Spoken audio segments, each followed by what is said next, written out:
ذکر واضح طور پر ہے، مگر مولوی توصیف الرحمان بالکل گلا پھاڑ کے فرما رہے تھے کہ بھائی ایک آیت ہمیں بھی دکھا دو، کوئی حدیث میں ہمیں بھی کسی نبی کا وسیلہ دکھا دو۔ چلو نبی کا، کسی نبی کا نہیں دکھا رہا ہوں میں، نبی اعظم سید المرسلین کا خود وسیلہ لینا بتا رہا ہوں۔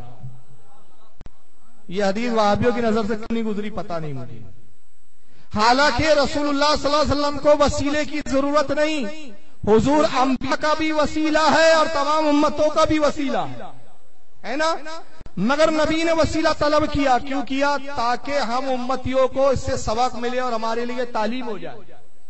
آئیے کون سی حدیث ہے میں آپ کے سامنے پیش کر رہا ہوں، جو سکین پیج دکھا رہا ہوں۔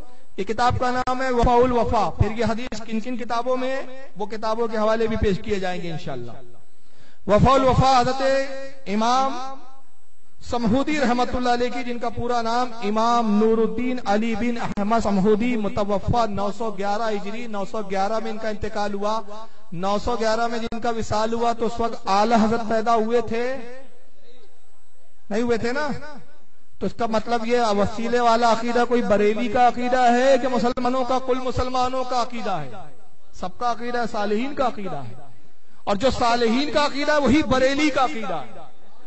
لیکن یہ جھوٹ بولتے ہیں یہ سب بریلیوں کی ایجاد ہے۔ ارے پرانی کتابیں دیکھو جناب، یہ وفاء الوفا امام نور الدین علی بن احمد سمہودی رحمت اللہ علیہ کی کتاب، جس کی جلد نمبر 3 صفحہ نمبر اس کا 899 899۔ یہ حدیث بڑی طویل ہے، میں اس حدیث کا تھوڑا پس منظر اوپر کا بتا رہا ہوں، پھر جو انڈر لائن جملے ہیں وہ جملے میں پڑھوں گا اور اس کا ترجمہ پیش کروں گا۔ حدیث پاک کے راوی حضرت انس بن مالک صحابی رسول، حضرت انس کہتے ہیں کہ رسول اللہ کی چچی کا انتقال ہو گیا۔ ابو طالب کی بیوی تھی حضور کی چچی، اور ان کا نام کیا تھا؟ فاطمہ بنت اسد۔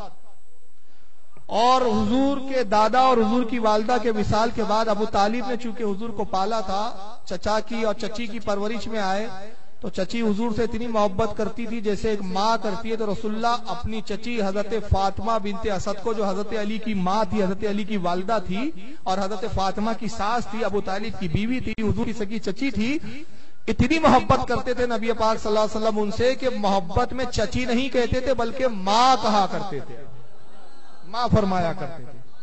اور ان کا انتقال ہو گیا تو حضور ایسے ہی غمگین ہوئے جیسے کوئی سگی ماں کے انتقال پہ غمگین ہوتا ہے۔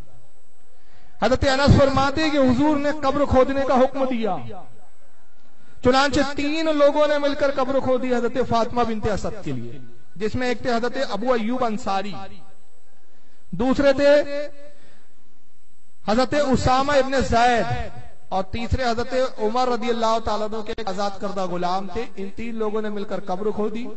جب قبر کھودی جا چکی تو سرکار قبر میں تشریف لے گئے اور قبر میں لیٹ گئے، اپنے ہاتھ سے پھر کچھ پتھر اور کنکر وغیرہ تھے اس کو صاف کیا۔ کس لیے صاف کر رہے ہیں؟ کہ میری چچی کو جب لٹایا جائے تو ان کو تکلیف نہ ہو۔ حضور اس میں کچھ دیر لیٹے رہے، تو لیٹے کیوں رہے؟ تاکہ میرے لیٹنے سے قبر میں برکت آ جائے۔ پھر آقا قبر میں کھڑے ہوئے اور صحابہ سے ارشاد فرمایا کہ میری چچی کو میرے حوالے کرو۔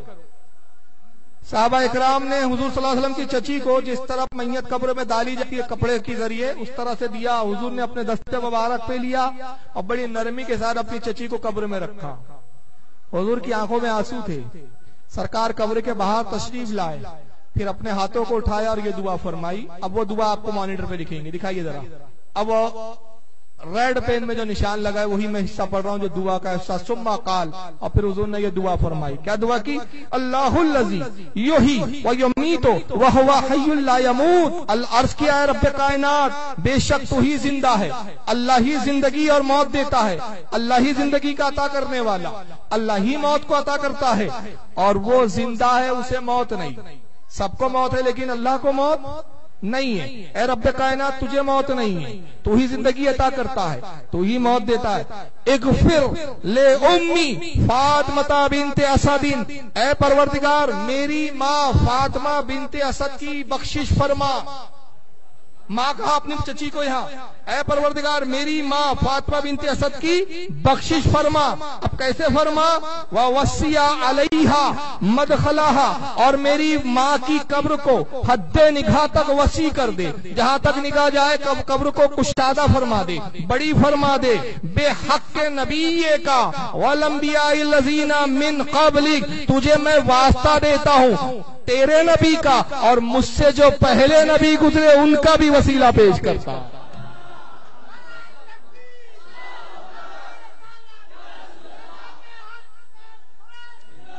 یہاں رسول خود وسیلہ پیش کر رہے ہیں، میرا بھی وسیلہ اور مجھ سے جو پہلے انبیاء گزرے ان کا بھی وسیلہ۔ فَإِنَّكَ أَرْحَمُ الرَّاحِمِينَ، اے پروردگار بے شک تو ہی سب سے بڑھ کر رحم فرمانے والا ہے۔ تو رحم فرمانے والا بعد میں کہا، پہلے وسیلہ لیا، تو گویا اشارہ کر دیا امتیوں کو کہ اللہ رحم تب فرماتا جب اس کی بارگاہ میں وسیلہ پیش کیا جاتا ہے، وسیلے کے بغیر چارہ نہیں ہے۔ اور الوفا کا میں نے اسکیچ دکھایا، اس حدیث کو امام حاکم نے بھی لکھا ہے اپنی المستدرک کے اندر، اس کو امام ابن حبان نے بھی اپنی صحیح کے اندر لایا۔ یہ وہ ساری کتابیں جو وہابی صرف سینے پہ ہاتھ باندھنے کے لیے استعمال کرتے ہیں، ان کتابوں کا آمین زور سے بولنا ہو تو صحیح ابن حبان نظر آتی ہے، حاکم المستدرک کتابیں دکھتی ہے ان کو، یہ کتابیں اپنے مطلب کے لیے دکھتی ہے، مگر انہی حدیث کی کتابوں میں جب یہ حدیثیں آ جائی تو ان وابیوں کو دکھتا نہیں، اور پھر قوم میں دھوکہ دینے کے لیے کہتے ہمیں ایک نبی کی دعا دکھا دو۔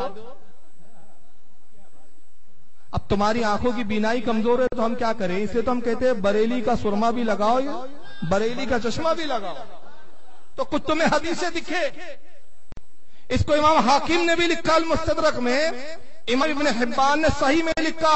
امام حاکم اس حدیث کو لکھ کر فرماتے ہیں صحیح، اس کے راوی صحیح ہے۔ ابن حبان کہتے ہیں اس کے سارے راوی صحیح ہے۔ امام طبرانی نے معجم الکبیر میں بھی لکھا، معجم الاوسط میں بھی لکھا، اور امام ابن حبان فرماتے ہیں کہ اس حدیث کا جو ایک راوی ہے جس کا نام ہے روح بن صالح، اس راوی کے علاوہ وہ ثقہ ہے، سچا راوی ہے۔ امام حاکم نے کہا وہ بھی سچا راوی ہے، صرف اس کو چھوڑ کر باقی جتنے راوی ہے سب صحیح بخاری کے راوی ہیں۔ اس کے راوی بھی کیسے ہیں؟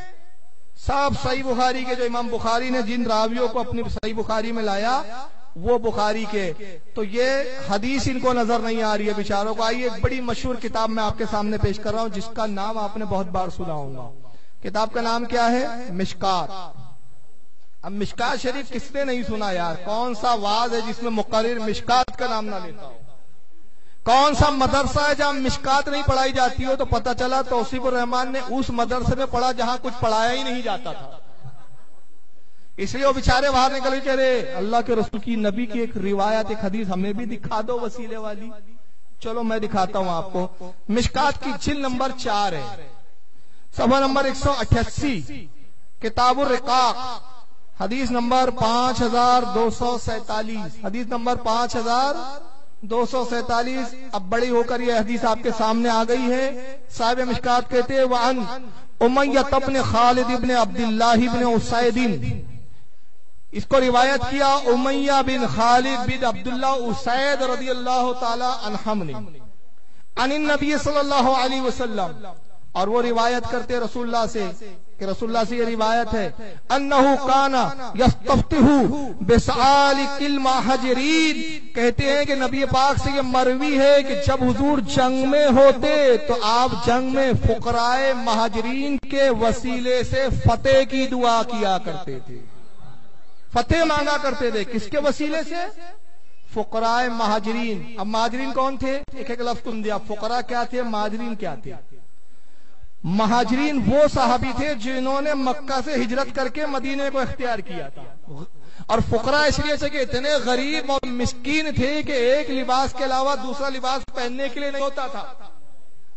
اس میں بعد اصحاب صفہ کی جماعت تھی، ان کا حال یہ تھا اصحاب صفہ کا کہ ابو ہریرہ فرماتے اصحاب صفہ کی جماعت میں وہ بھی شامل ہے، فرماتے ہم اصحاب صفہ کی غربت کا عالم یہ تھا، ہم ایسے فقیر اور فقراء کی جماعت تھے کہ لباس کا یہ حال کہ اگر شرمگاہ چھپائے تو پیٹ کھل جائے، اور پیٹ پہ اگر ہم چھپائیں اپنی پیٹ اور پیٹ کو اگر کپڑوں سے چھپائے تو شرمگاہ ظاہر ہو جائے، تو ہم صرف اتنا سا ایک کپڑا باندھ لیتے جو ہمارے گھٹنوں سے اوپر ہوتا، شرمگاہ چھپاتا، پیٹ کھلا، گھٹنوں سے نیچے کا حصہ بھی کھلا۔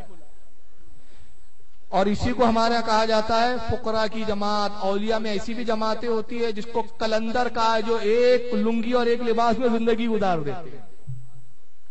اللہ کے نبی ان کے وسیلے سے دعا کرتے ہیں.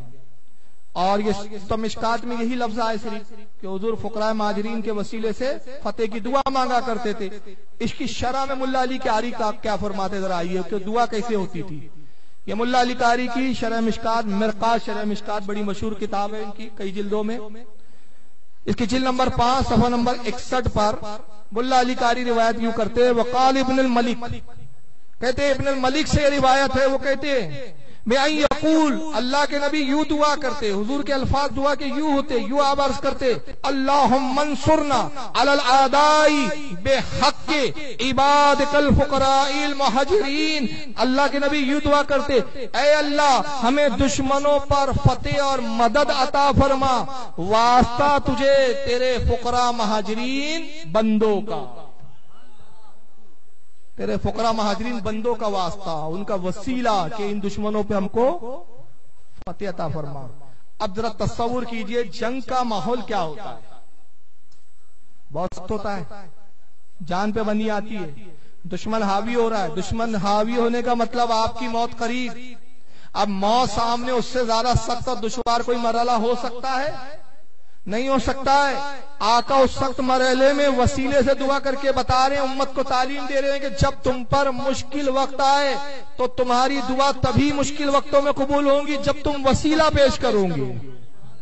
وسیلے کے بغیر دعا تمہاری مقبول نہیں ہو سکتی.